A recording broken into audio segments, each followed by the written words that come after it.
지금이 10년, 12년 혹은 100년 만에 찾아온 기회다.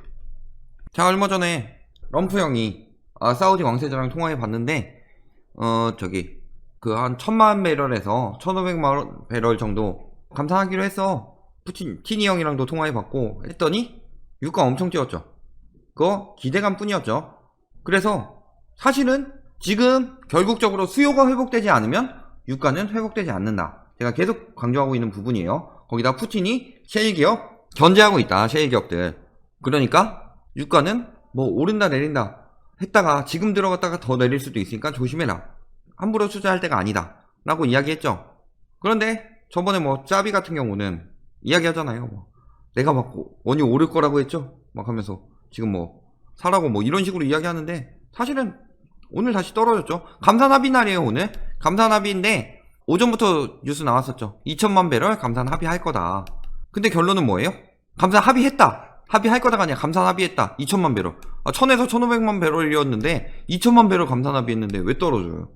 이 배를 잘 만드는 그 언론에서 합의됐다. 오전에 새벽에. 그러면서 전날 원유 가격 뛴 거 가지고 막 이야기하죠. 근데 결론은 뭐예요? 1000만 배럴 논의될 것이라는 전망만 나왔을 뿐이지 실질적으로는 1000만 배럴 감산됐다. 아니 티니 형이 미국 셰일 업체들 그렇게 견제하는데 그렇게 막 살아나게 해줄 것 같아요? 아니죠. 여기도 뭐 배를 잘 만드는 언론 똑같은 데인데 여기 비즈 이렇게 붙어가지고 조금 달라 보이긴 한데 결국엔 그것도 얼마나? 2달만. 그리고 7월 이후에는 거기서 200만 배럴 다시 증산. 그러니까 800만 배럴만 감산한다는 얘기고 그 다음에 연말 내년부터는 600만 배럴 또 줄이겠다. 그러니까 감산량을 계속 줄이겠다. 2달만 감산하고 그 다음부터는 조금씩 증산하겠다는 뜻이죠. 그렇죠? 그러니까 국제 유가는 곤두박질 치기 시작하는 거죠. 자, 왜? 원유 수요가 1500만 배럴 처음에 럼프 형이 1500만 배럴 왜 얘기했겠냐. 처음부터 1000만 배럴 얘기는 많았지만 1500만 배럴은 럼프 형의 뇌피셜이 많았죠. 왜 1500만 배럴 얘기했겠어요? 이거 3월인가 2월쯤에 월 이 정도로 감소했으니까. 근데 지금은 어때요? 4월에는 더 심각해져서 3000만 배럴 정도 급감할 것 같다. 다른 기사에서도 2400만 배럴 정도 급감할 것 같다. 그 합의한 1500만 배럴을 감산하더라도 재고가 쌓여요 안 쌓여요? 당연히 재고가 쌓이죠. 계속 원유 모아놓는 거기다 쌓아놓잖아요. 그러니까 그만큼 감산해도 어차피 떨어졌어야 하는데 기대감만 가지고 오른 거잖아요. 그때 뭔가 럼프 형이 이런 얘기를 했어? 되겠네 하고서 유가에 투자한 사람들 대부분 이익 봤을까요? 자, 거기다가 인도에서 소비국인 인도가 셧다운했다. 3대 석유 소비국 중에서. 그래서 수요 감소가 709만 배럴이다. 그러니까 아까 뭐 제가 2400만 배럴 기사에서 예측했었는데 이거까지 더하면 3000만 배럴 정도 되는 거죠. 확대될 거 1500만 배럴 확대될 것 했는데 거의 뭐 3000만 배럴 보고 있죠. 더 확대된다는 거예요. 이만큼. 그리고 감산 합의했는데 요것도 마음처럼 되지 않는 게 멕시코가 못한다. 멕시코가 동의하지 않았다. 미국도 사실은 감산 합의 같이 했어야 되는데 뭐라 그랬어요? 봐라 우리 감산했다. 감산했죠. 셰일 업체들이 파산하거나 긴축해서 감산이 된 거죠. 이거는 감산했다가 아니라 감산됐다가 맞는 거죠. 어쩔 수 없이 감산됐다. 근데 우린 감산했다. 우린 손해볼진 안 하겠다. 앞으로 더 많은 감산 합의가 아름답게 잘 이어질까요? 티니 형이 계속 이거 견제한다고 그랬죠. 푸틴이. 미국 셰일 업체. 그러니까 지금은 이 정도 감산해도 셰일은 파산하겠다 싶으니까 유가 조금 높여서 우리는 이익 보고 미국은 희망고문하다 점점 더 망하게 이렇게 들어갔다 라고 보는 게 맞겠죠. 그런데 이 얘기 나왔으니까 뭐 러시아가 안 한다고요? 아니 러시아의 목적은 셰일 업체 망하게 하는 걸로 끝이에요. 거기서 뭐 무조건 유가 떨어진다. 유가 떨어지는 게 목적이 아니죠. 조절 잘 하는 거죠. 자, 그래서 유가 어떻게 됐어요? 막 올랐다. 배를 잘 만드는 그 언론에서 올랐다고 했지만 바로 다음날 11%, 9%, 4% 오른 거보다 훨씬 더 많이 떨어졌죠. 내일은 어떨까요? 수요가 회복되기 전까지는 굉장히 힘들겠다. 자, 그런데 거기다가 원유에 내가 투자를 하는 게 더 문제가 되는 게 뭐예요? 레버리지, 폭탄 돌리기가 돼버렸다. ETN이. 왜? 괴리율 때문이죠. 괴리율이 급등했다. 이 정도의 괴리율을 기록 중이다. 이 정도의 괴리율이 기록 중이라면은 지금 가격이 이만큼인데 한 요 정도까진 지금 생각하고 있는 건 요만큼만 올려도 이익을 보는 건데, 요만큼까지는 이익 안 생기고 여기까지는 그냥 괴리율로 생긴 거고, 요 이상부터 이익이 생긴다는 거예요. 제가 아까 원유 샀을 때, 그 원유 투자 들어갔을 때 그 사람들이 이익 봤을까요? 그 얘기했죠. 한 30% 정도 올랐잖아요. 조금 소폭 회복됐었죠. 뭐 30달러대 근처까지. 그게 괴리율 안에 들어가 있다. 심각한 데는 95.4%. 그러니까 그만큼 올랐어도 이익이 안 나는 거예요. 그럼에도 불구하고 지속되고 있다. 왜? 막 전문가란 작자들이 나와서 이야기하죠. 이렇게까지 주식이 떨어진 적이 없다. 그러니까 언젠가는 원상 회복될 것이니까 지금 사놓고 기다리면 그만큼의 차익을 버는 것이다. 언제 벌 수 있을까요? 그만큼. 기약은 없죠, 아직. 뭐 그러니까 막 하잖아요. 6개월이나 뭐 1년 뒤에 뭐 기약도 없는데 질병 치료되면 바로 출근하면 되니까 오를 거다. 뭐 이런 식으로 이야기 하잖아요. 근데 되냐고요, 그게. 지금 투기 심리가 미친듯이 몰려있는데. 지금 이 개인들이 뭐 하는 거예요? 떨어지는 거 받쳐주는 동안 막상 그 인간들은 빠져나가더라. 진짜 아니면은 이렇게 장기적으로, 정말 장기적으로 버틸 만한 큰 자본력을 보유한 사람들이 사더라. 보통은 그렇죠. 근데 대부분 개미들은 그 정도의 자금력이 보유가 돼요. 자, 유가 ETN 수익률 어떻게 됐어요? 결국에 요즘 와서 올랐어요? 유가 회복됐다고 해서? 아니죠. 이렇게 올랐어도 수익률은 막 안 오르더라, 그만큼. 왜? 괴리율이 심하니까. 자, 그럼 금시대, 금 지금 살 때다 얘기 많이 하죠. 대강이나 이런 애들이 금 사라고 지금 빨리. 그래서 12년 만의 기회냐 보면은 2008년쯤에 이 정도 가격이었는데 지금 그때보다 높죠, 일단. 그리고 봤을 때, 지금 최근에 봤을 때 최저가 언제였어요? 2015년. 이때부터 금값이 올랐다는 건 무슨 뜻이에요? 2015년부터 세계 경제가 엄청나게 발전하고 있던 시기가 아니죠. 이렇게 안전자산 선호하고 이렇게 좀 세계 경제가 좋지 않을 때는 원래 뭐 했어야 돼요? 내수시장, 소비. 내수시장 살려야 되죠. 수출이 언제 터질지 모르니까. 그런데 뭐 했죠? 이 당시에 부동산만 뛰었죠. 이때 금 사라고 이야기한 사람 있어요? 다 부동산 사라고 그랬지? 이때 비트코인 사라고 그랬죠.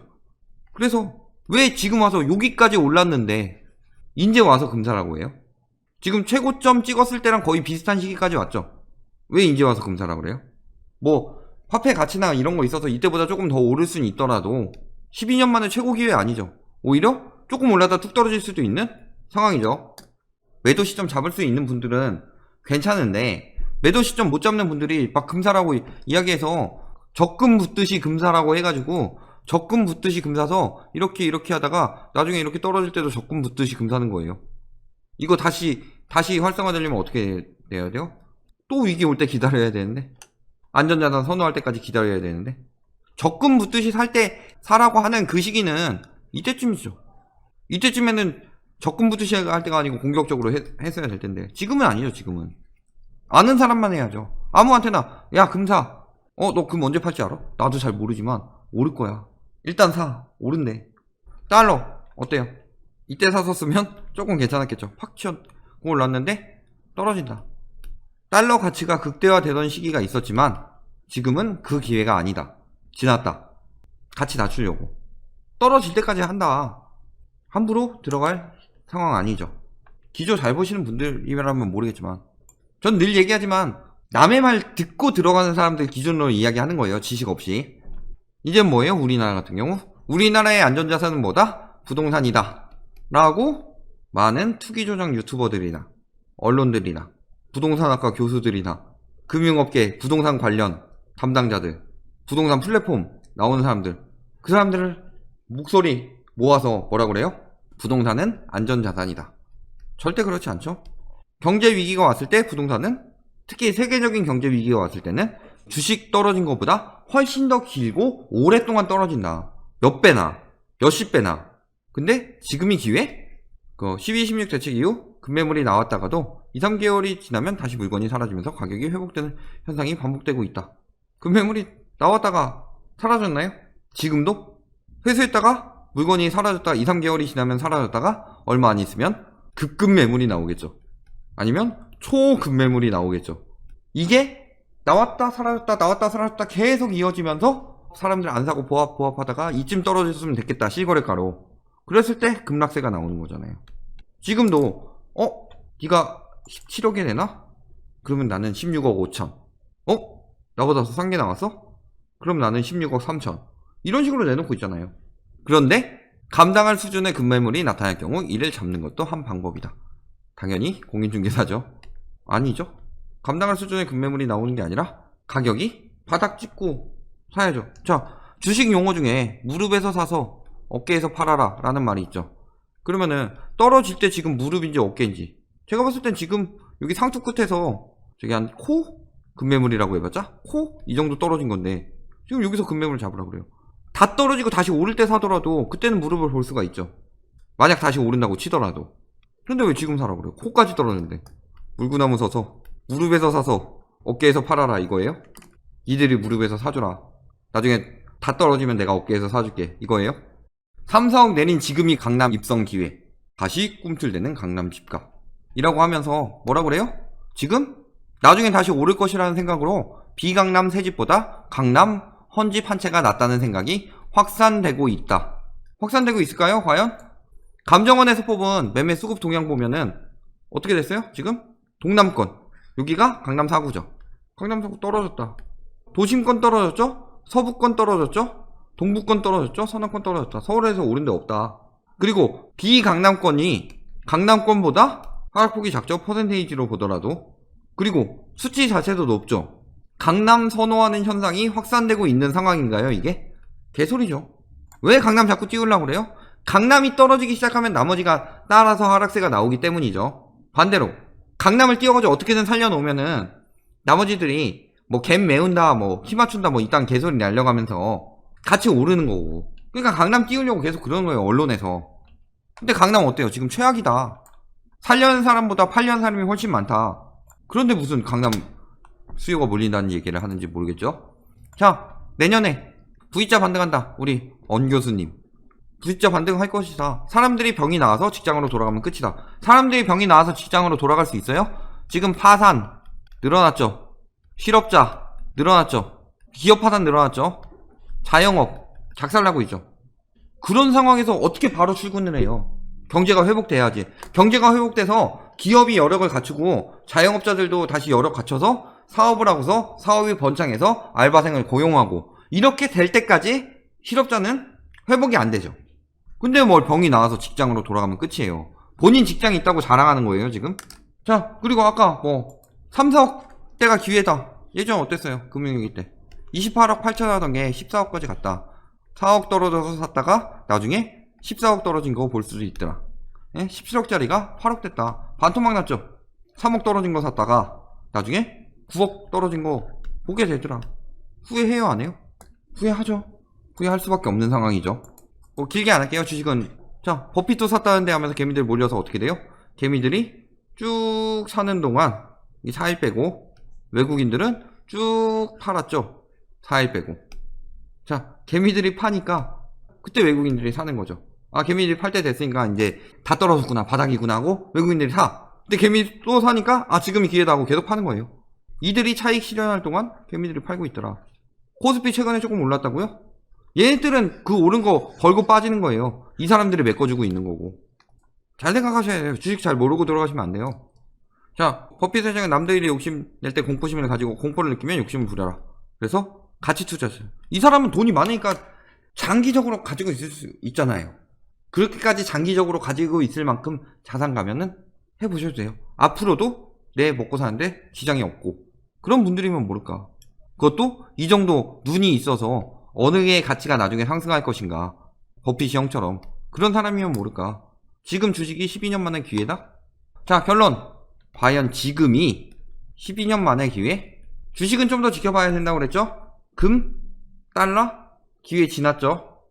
부동산? 앞으로 훨씬 더 떨어질 거죠? 지금이 12년 만의 기회죠. 지금 사면 12년 만에 망할 기회다. 결론입니다.